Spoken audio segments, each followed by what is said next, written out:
Kawhi Leonard and LeBron James will certainly be there as long as they're healthy. Their teams will be there. The question is, what do they do once they're there? In other words, when the games really count. Well, all the games count. No, they don't. Here's a regular season game that counts. You have the kind of team, it's young, whatever, you know they really need home court. If there's a regular season game that may count, if you win it, will help you for home court advantage in the first or second round of the playoffs, that's a high leverage game. I don't know how many more of those in the regular season Kawhi and LeBron will play. I know they'll play a lot in the postseason, in the playoffs. So then you ask yourself, how did these guys perform under pressure? Not in the past, Stephen A. LeBron, at his best, was better than Kawhi will ever be, likely. Not in the future. I'm talking about right now, when Kawhi is in his prime. He's the reigning and defending Finals MVP. He's a two-time Finals MVP. He, this year, has played in 3 high-profile games. Opening day against LeBron James, smoked him and his team won. Christmas against LeBron James, smoked him and his team won. And the All-Star game, where he won MVP. In each instance, he was the best player on the floor. That will continue as it did all last playoffs, all last season during the playoffs. He was always the best guy on the floor. He's going to be the best guy on the floor all this year during the playoffs when the games matter much, much more. For the rest of the way, Kawhi will have a bigger impact. You're wrong because you're looking at it wrong. You're thinking about the two players and their requisite skill sets and what you think Kawhi brings to the table at this stage and point in his career. You're looking at them as individuals. You're not looking at their teams. The fact of the matter is, the other day, Lou Williams came off the bench and dropped 35. Montrezl Harrell came off the bench and dropped 24. Marcus Morris has been acquired by them, and he's been inserted into the mix.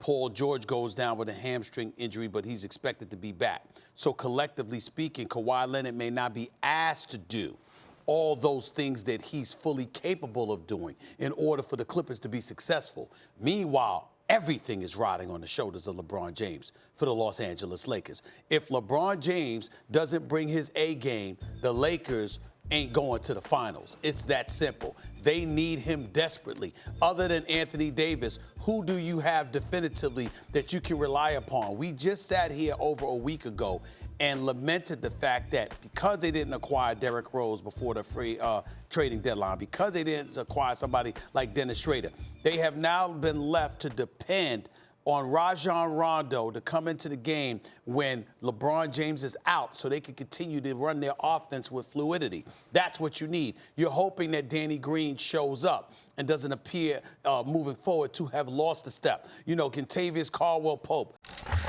The Lakers without LeBron, it's hard for them to bring a game. That is true. And the Clippers are more capable of bringing a game without Kawhi. But you're sort of penalizing Kawhi for being on a deeper team.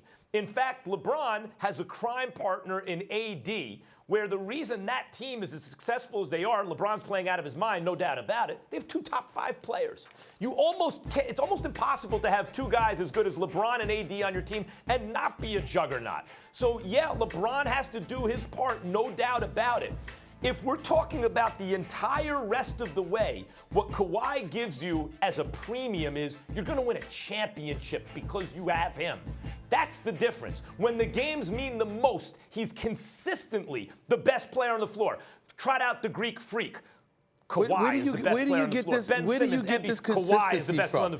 Where do you get this consistency from? I love Kawhi Leonard, but bottom line is last year was the year that he did it. Where's all this consistency? You act like Kawhi Leonard has been winning 3, 4, 5 championships. He's been in the finals every year. He's done X, Y, Z. That's not the case. Kawhi Leonard won a championship when he was not even a secondary option. He was a defensive wizard, no doubt about it. So he was a finals MVP because of his defensive prowess years ago against Miami. But then came back a year, 2 years later, and Kevin Durant and OKC smoked him. He showed up against Golden State, but Jaja Pajulia undercut him. So he was out in Game 1 when they had a 23-point lead in Game 1 against a Golden State Warriors team that could explode at the drop of a hat and could have come back. So last year was the real year that he did it, and it was against Joel Embiid and the 76ers where he sat up there and won that Game 7 with that basket, and then he showed up against the Greek Freak. But you act like he's been doing this for 10 years.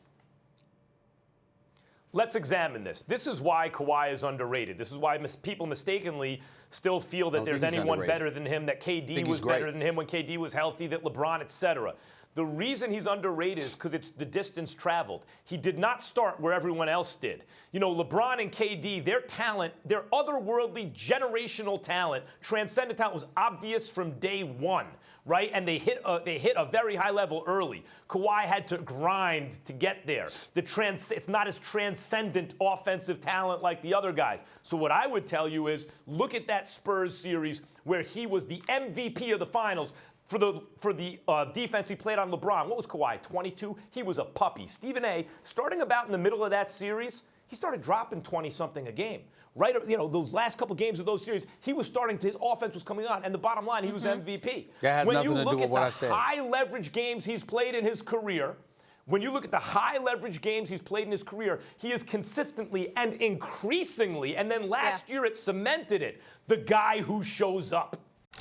Thanks for watching ESPN on YouTube. For more sports highlights and analysis, be sure to download the ESPN app. And for live streaming sports and premium content, subscribe to ESPN+.